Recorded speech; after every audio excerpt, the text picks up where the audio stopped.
महाराष्ट्राच्या दौऱ्यावर आहेत, शेतकऱ्यांचा मेळावा ते शिर्डीमध्ये घेणार आहेत. शेतकऱ्यांना मोठ्या अपेक्षा आहे केंद्र सरकारकडून. काय वाटतं तुम्हाला, घोषणा होईल का? घोषणा काय करणार आहे तुम्ही सांगा. 25 आता जी घोषणा केली हमी भावाची ते 26-27साठी केली. मग तिथे घोषणा करू शकले नाही. घोषणा करायला तर दिल्लीहून नाही करता आले असते.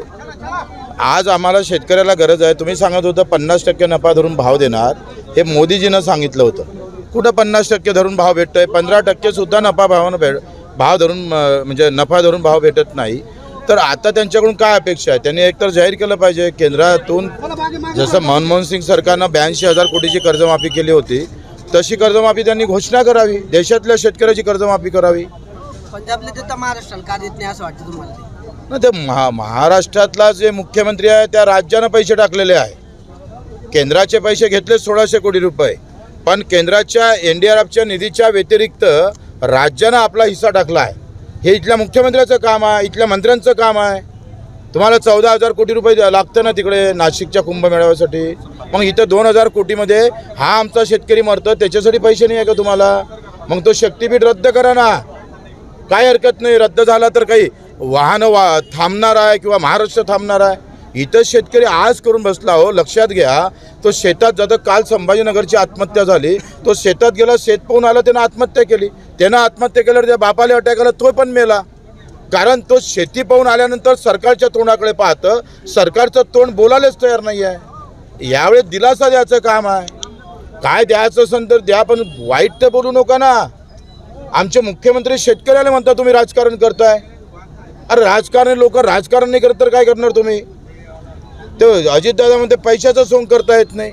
तुम्हाला बोलताना सुद्धा दिलासा देण्याची ताकद ठेवत नाही शेतकऱ्याला. पैसे द्यान तेव्हा द्यान, पण बोलणं तर चांगलं ठेवलं पाहिजे का नाही? तो आज कुठल्या अवस्थेत आहे शेतकरी तुम्ही सांगा. एका इकडे अतिवृष्टीनं मेला आणि दुसरीकडे भावानं मेला. काय भाव आहे कापसाचे? विचारा त्या अमित शहाला. आता येतं तर 6,500 रुपये. आणि का बोलावला तुम्ही विदेशातला कापूस? लाज नाही वाटली का तेव्हा? विदेशातला कापूस बोलावत असताना आमच्या कापूस उत्पादक शेतकऱ्यावर काय परिणाम होईल हे पाहायचं नाही. आणि शेपटी हलवायची ट्रम्पच्या समोर आणि इथं येऊन सभा घ्यायचा आणि मेळावा घ्यायचा. दिवाळीची आहे, दिवाळीच्या पार्श्वभूमीवर जे आहे वीज दर शुल्क वाढवलंय. आता कुठेतरी 35 पैशापासून 95 पैशांपर्यंत जे इंधन समायोजन वाढवलंय. दिवाळीच्या तोडवर एकीकडे घोषणा पण करत नाही शेतकऱ्यांसाठी, दुसरीकडे हा मोठा फटका आता शेतकऱ्यांना बसणार आहे. आता टॅक्स माफी उत्सव केला. कापडावरचा टॅक्स 5% केला, पहिले तो 12% होता. सुतावरचा 5% होता, तो 12% केला. सेम केलाय. हे सगळा गोळ भंगाळ आहे, बनवा बनवी सुरू आहे. आपल्याला काय वाटलं कापडावरचा टॅक्स कमी झाला, 12चा 5 केला म्हणून आम्ही खुशी होतोय. पण त्या सुतापासून जे कापड बनतं त्या सुताचा जो 5% होता तो 12% करून टाकलाय. म्हणजे त्या तिथं घुमून आम्हाला मारणं सुरू आहे. इकडे सांगायचं आम्ही टॅक्स कमी केला म्हणून, आणि दुसऱ्या इकडे तिसऱ्या अर्थव्यवस्थेत चाललो आहे आम्ही. आणि तिसऱ्या अर्थव्यवस्थेमध्ये रोजच्या आत्महत्या 15 आहे हो. मग ही अर्थव्यवस्था अदानी अंबानीसाठी आहे का?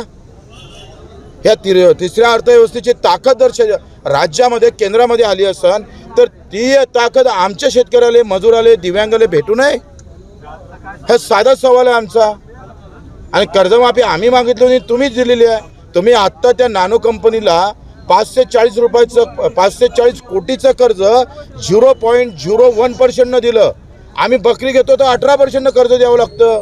18 ते 26% कर्ज वसूल करतोय. महिंद्रा फायनान्सवाले असू द्या का अधिक दुसरे असू द्या, व्याजाने मारतो. काय सवलत दिली सांगा ना तुम्ही आम्हाला शेतीसाठी? तुमच्या युरियाचे भाव वाढले आणि सबसिडी तिप्पट वाढवली. 2021 मध्ये सबसिडी 1700 होती, आता ते 15,000 केली. हे सगळं घोडबंगाल आहे, लुटाचं आहे आम्हाला. फक्त शुकर मागा, नेपाळ होत नाही. बरं भाऊ, आता एकीकडे अतिवृष्टी झाली एवढी मोठी, दुसरीकडे वीज दर वाढ करणं योग्य वाटतंय का भाऊ तुम्हाला? कुठे एवढी दरवाढ? वीज दरची तर वाढ सांगतोच तुम्हाला. आता जे मीटर आलं ना ते स्मार्ट मीटर ते तर खलास करेल मी सांगतोय. ते फक्त त्या ज्यानं ते लावलं त्या कंपनीनं प्रचंड पैसा गोळा करणार. प्रचंड करप्शन आहे. अर्धे मंत्री आणि अर्धे कंपनी. त्या स्पीड मीटरचा आमचं काय फायदा होईल? तुम्हाला मीटर लावायचं होतं तर कमसे कम त्याच्या बिलामध्ये जसं मोबाईलचं सिम कार्ड संपतं, पैसे संपतं, तसं जर एखादी नवीन टेक्नॉलॉजी आली असती तर लगेच त्यानं सांगितलं असतं का एवढे तुमचे पैसे महिन्याचे बाकी आहे, थोडा कमी विद्युत वापरा, ऊर्जा थांबली असती, बचत झाली असती आणि शेतकऱ्याचे पैसे पण वाचले असते. तुम्हाला स्मार्ट कशाला म्हणतो? स्मार्ट फक्त काय दिसण्यावर असते का? विचार काय आहे तुमचे? लुटण्याचे विचार आहे ते स्मार्ट मीटर लावून. शेतकऱ्याला आणि त्या ग्राहकाला फायदा काय सांगा ना त्या मीटरचा? एक फायदा सांगता येईल यांना, पण मीटरचा लावण्याचा ठेका किती रुपयामध्ये गेला, त्याचं कमिशन किती भेटलं हे विचारा थोडं. जी आहे भाऊ अतिवृष्टी स्पष्टपणे शेतकरी एकजूट होत नाही म्हणून तुम्ही प्रत्येक वेळेला नाराजी व्यक्त करताय. काय कारण आहे शेतकरी एकजूट होत नाही असं वाटतं? तो काय भोला बावळा आहे. काल मी बंडीत बसून आलो, एक मागून बैलाच्या आला एक शेतकरी, त्याला लात मारली त्या बैलानं. म्हटलं माणसापेक्षा ते जनावरं बरे आहे, ते लात तरी मारते हो. आम्ही बोलायला तयार नाही, गावात नेता आल्यावर चापलुसी करत राहतोय. अरे रोज आमचं मरण दिसतंय, तुम्ही बोलत नाही. तुम्ही आता 8वा वेतन आयोग येणार, बगर मागणीचा येणार का नाही येणार? येऊ दे, आम्हाला त्याचं काही दुमत नाही आहे. पण आमचा स्वामीनाथन आयोग का स्वीकारला जात नाही 2004 पासून? का बोलत नाही आम्ही? तुम्ही सांगा, निवडणुकीत कधी पाहिलं का कोणत्या शेतकऱ्यानं कापसाले भाव देईन तर मग मी मतं मारत? एक तरी बोललं का? आम्ही विसरून गेलो. मी शेतकरी आहे हेच विसरलो. जाती धर्माच्या फंद्यामध्ये आणि पक्षाच्या या सगळ्या वातावरणामध्ये मी पक्षाचा कार्यकर्ता म्हणून तो समजतं, मी त्या जातीचा हे मानतोय, पण मी शेतकरी आहे हे तो मानत नाही. आणि इथंच सगळं घोडगंबल आहे. हे वैचारिक जी लढाई आहे ना, ते राज्यकर्त्यानं संपवली आहे व्यवस्थित. त्याला शेतकरी म्हणून ठेवायचंच नाही आहे. इळा पिळा जाऊ दे आणि बळीचं राज्य येऊ दे.